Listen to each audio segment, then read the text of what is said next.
I'd like to welcome Khashyar Darvich to the stage, please, for Q&A.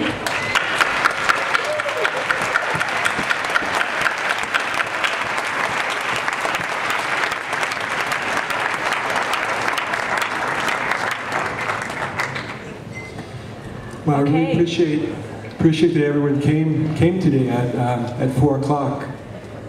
So I hope that there wasn't anyone who missed your work today. If you did, I appreciate the sacrifice to come and see the film. So, you know, I used to live in Boulder from about 1991 to 96, and I really felt like this was my spiritual home. You know, really. You know, in a practical way too. I mean, I really learned a lot in being here in Boulder. So being back here, I really felt just how special Boulder is for me. I live in Los Angeles now, where it has less peace, less fresh air, and you know, not quite so much humanity, but certainly it has spirituality there also, and good people. So we should just open things up. I'm happy to answer any questions that you have that you would like to answer. I just wanted to point out we have 2 microphones set up here in the aisles, so if you can come forward and let us know if you have any questions. I also wanted to announce that we did add the extra screening of this film for Sunday at 10 a.m. at the Boulder High Auditorium, and tickets will go on sale for that show, I think, later this evening. So I just wanted to let you know we did confirm that screening. So we do have a question here. That's great. Yeah, hi. If we can't get Tibet back for Tibetans, maybe we can give part of the American Southwest back to Mexico.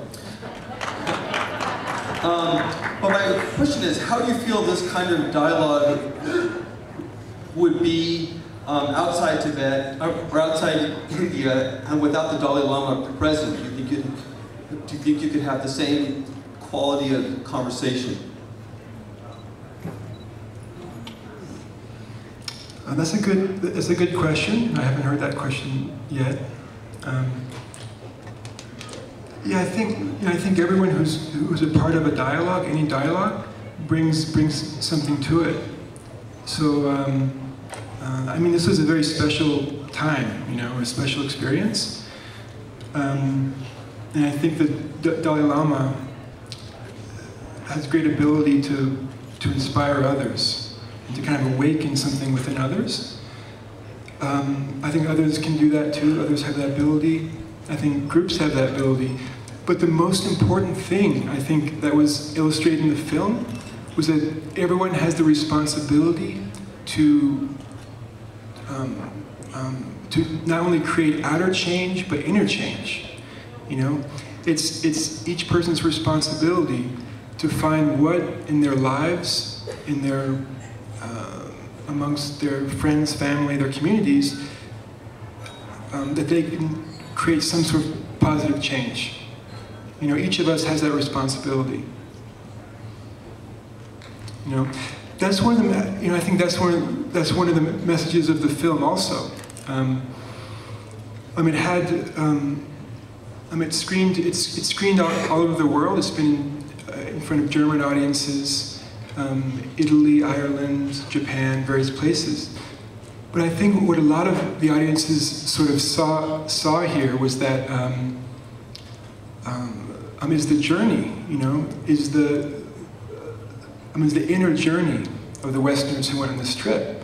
I mean, they went on this with this optimistic idea of changing the world, you know, very hopeful, optimistic idea.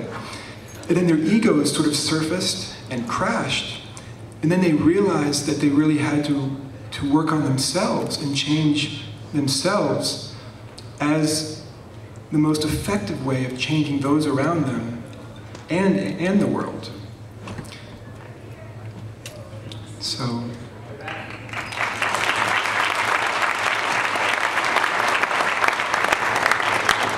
I have a comment. Yes. It's an observation, and would you confirm this to me? I'll try my best. The two things that I heard are happiness. The Dalai Lama emphasized happiness. All people want happiness. And people want health. They don't want to be ill. So those two main things came to me. And each one of us has to do that for ourselves. And that's what he's giving to us. And so all of those 40 people are there to help sort of bring each of us viewing this, that message. It's simple. It's not easy, but it's simple. And we have to do it. Is that what basically this message is saying? Thanks for your comment. Thanks for your comment. I mean, that's certainly one of the messages of the film, and it's very important. I think everyone, though, probably experiences the film in their own way. Every time I see this film, I see there's one thing that sort of strikes me in a new way as I see it. There's something that was said. I see this film almost like a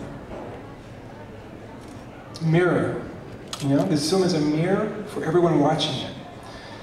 So what I've heard from other audiences is that when they see the film, something reflects back to them that they need to, to look at within themselves.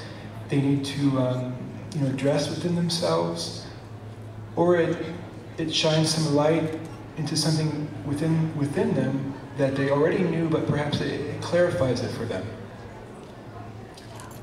So I sort of approach filmmaking as this. I think filmmaking isn't worth the time, the money, the film stock, unless it's service for humanity. You know.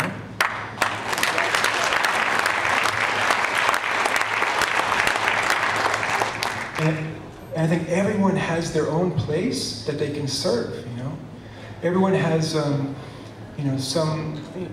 Has qualities, experiences, opportunities that they can make a difference, that they can serve others in their family, their towns, and perhaps on a wider scale. But everyone has that ability, an opportunity, and they have to find that. That's where I think true satisfaction is, and that's for me the most satisfying thing. Is to share this with audiences and see that a lot of audiences are responding to it and receiving something positive from it. Unfortunately, we have another film starting soon. I think that on Sunday we'll have a little bit more time for Q&A, and I hope that anybody that wants to participate in that will come back on Sunday. And we want to thank again Khashyar Darvich for this wonderful film. Thank you so much. Thanks for coming, everybody. Thank you.